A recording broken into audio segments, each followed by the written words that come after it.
¿Te has preguntado alguna vez cómo suenan las estrellas y el espacio exterior? En este video, te sumergirás en el increíble proyecto de la NASA que da vida sonora al vasto universo. Acompáñanos para descubrir los sonidos del espacio y cómo la ciencia se une a la música. La NASA, desafiando los principios de la acústica en el espacio, ha llevado a cabo el proyecto Universo de Sonido.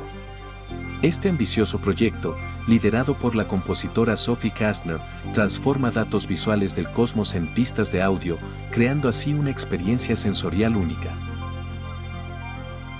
Un equipo multidisciplinario de científicos, músicos y expertos en discapacidad visual colaboraron para convertir datos de observación de telescopios como el Hubble y el James Webb en sonidos audibles.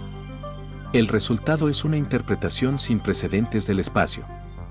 El proyecto Universo de Sonido busca acercar la ciencia espacial a personas con discapacidad visual, transformando la exploración del universo en una experiencia auditiva única y accesible para todos.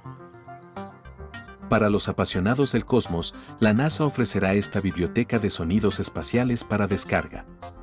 ¿Te gustaría tener un sonido del universo como ringtone en tu teléfono?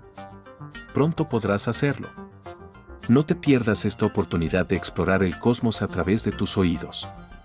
Síguenos para más actualizaciones y descubre cómo suena el universo. Hasta la próxima aventura espacial.